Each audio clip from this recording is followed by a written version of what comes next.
Before she first met him, she was not in a good place. Just a teenager, but not like the others. Barely functioning, she rarely left the house. Her father's in-bell made sure of that. Only occasionally did she venture out on her own, collecting firewood and herbs. Errands out in the Orkney Plains. That was her world. Like this one. Barren and lonely.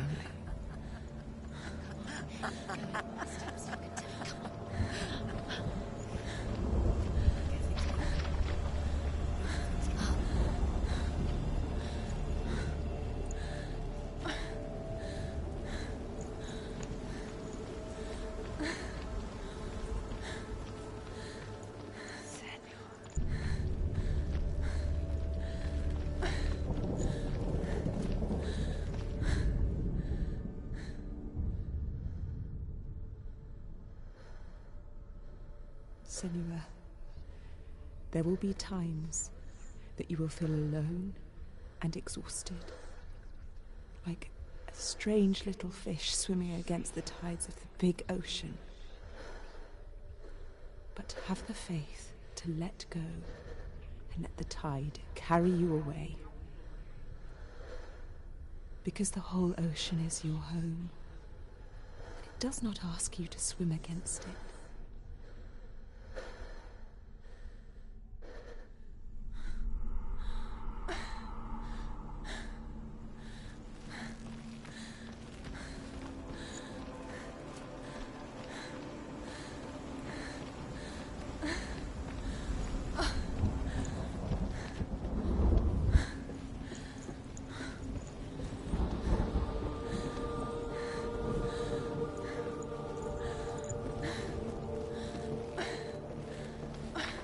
There he was, the lone figure of a boy.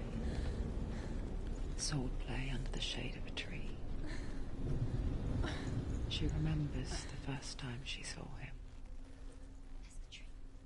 To her young eyes, he moved as if dancing. He's there, under the tree.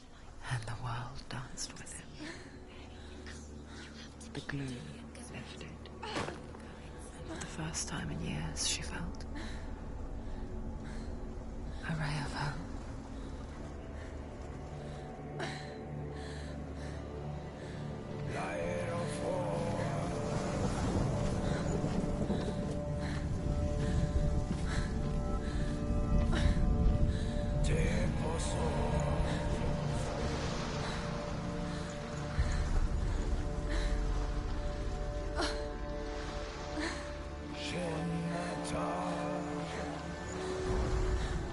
The Northmen tell of a great hero.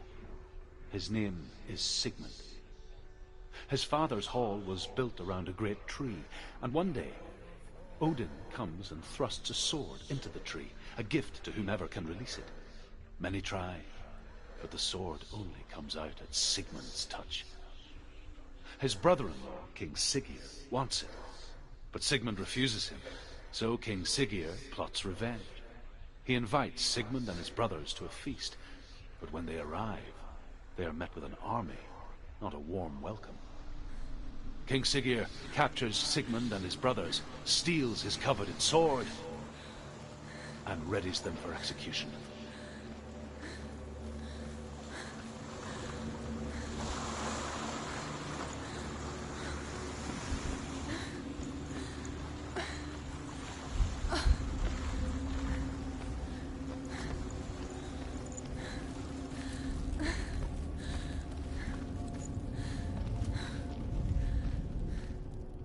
Death for Sigmund and his brothers seems certain.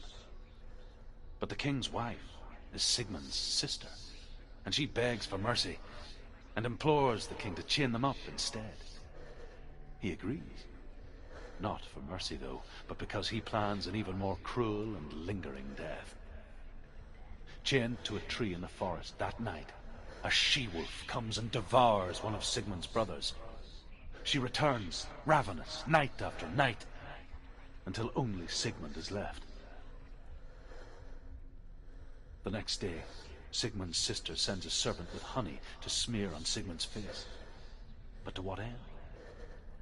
Well, that night, when the she-wolf appears again, you'll never guess what happens.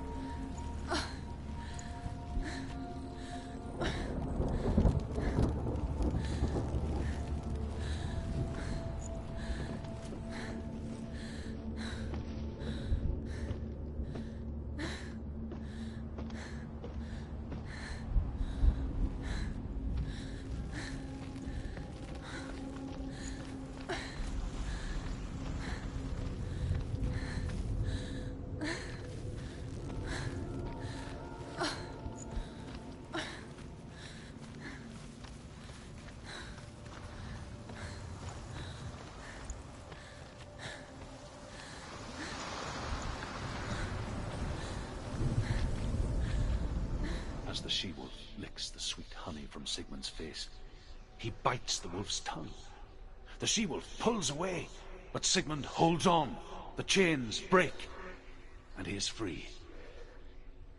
After his escape, Sigmund lives like us, hidden in the forest. His enemy, King Siggeir, believing him dead, as his sister plots revenge. And for vengeance to succeed, even the great Sigmund needs help. So she sends her sons to him. But their blood is weak and corrupted, and they're put to death by Sigmund. So his sister hatches a new plan, one that is cold of heart and pure of blood.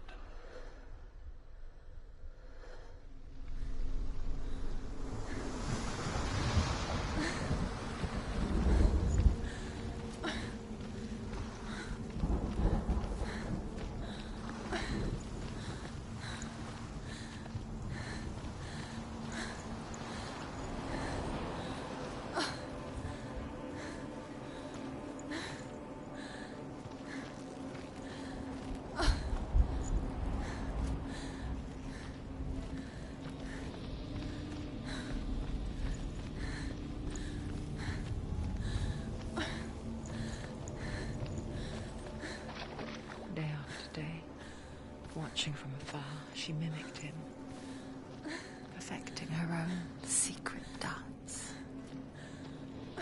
wishing those fleeting moments of light would stretch out to last forever.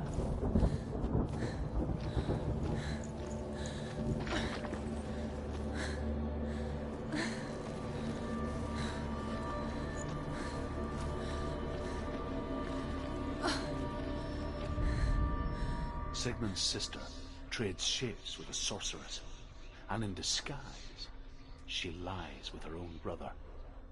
She gives birth to a son named Sinfjotli. After a time, she sends him to the forest to Sigmund.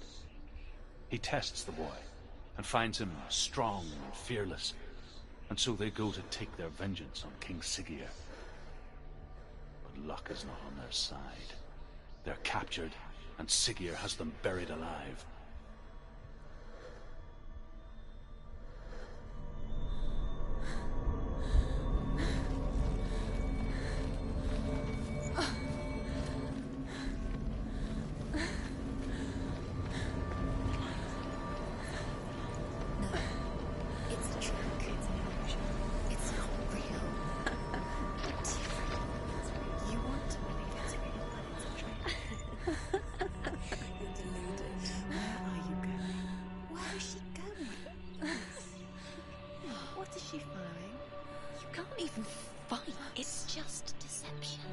He so effortlessly caught the world in bliss. If only she could do the same. See the world through eyes anew and dance with it, just like he does.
What's your name? Senua. I haven't seen you before. I don't leave home much. Oh, Zenua's daughter. I have to go. Wait. Who taught you to fight like that? No one. No one? Well, I watched you, and... You learnt all of that from watching me? You should become a warrior, you know. Me? I'm Dillian. I'm here for the warrior trials. Just come and watch. And bring your sword. You can't put it into words. That moment when you look into the eyes of the one who is supposed to reassure you, make you feel safe. It only takes an instant. Fear swallows you before you have a chance to make sense of it. And darkness becomes a part of who you are. You killed him. But her world changed the day the Northmen took him from her.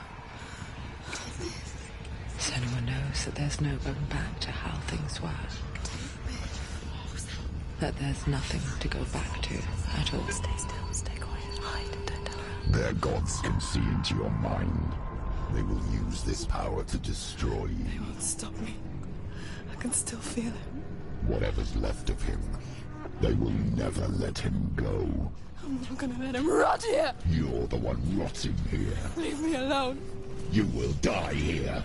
No! And all your suffering will have been for nothing. Shut up!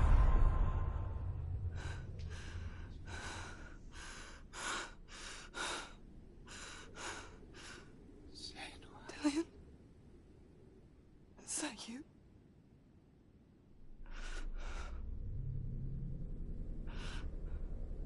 I'll find you, my love.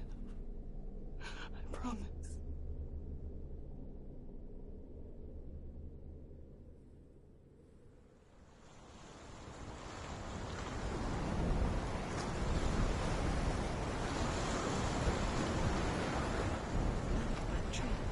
Can you see him? You want to believe it. Is he not real? Is he there? You're alone in these mountains. Is that Dillian? Nothing lives here. You won't survive. You met him by the tree. She met him by the tree. Maybe it's a sign, the tree. What's he trying to tell you? He's waiting for you by the tree.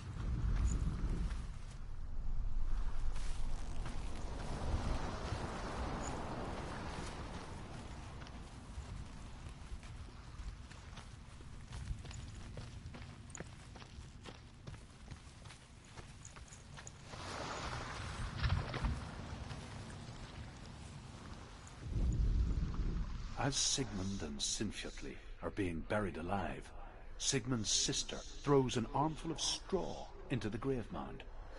Hidden in the straw is Sigmund's sword, the gift of Odin. They cut their way out of the grave mound and set fire to Siggeir's hall. The king burns to death. Sigmund calls to his sister to come out so that she may live and be honored. She does come out, but only to tell him the truth. That she had slept with him, her brother, to beget a strong avenger. I am not fit to live, she says, and walks back into the fire. Strike vengeance from your heart, Senua, as there is always a heavy price to pay.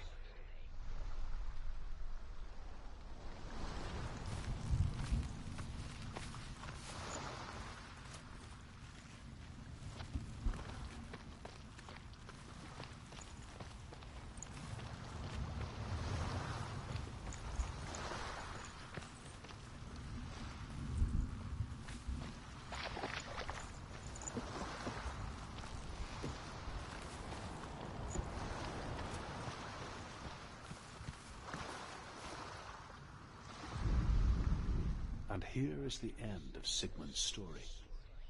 He was a fierce and great warrior who fought many battles.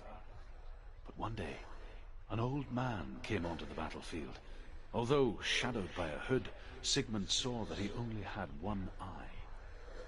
The man raised his spear, and Sigmund struck at it with his sword, but the sword shattered into pieces. Sigmund then knew that this was Odin, and thus that victory could not be his. He bowed his head and accepted his end. Dying, he tells his wife that she is with child, and that her son will one day make a great weapon out of the fragments of his sword. The sword named Gram.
Imagine a sword that can slay gods.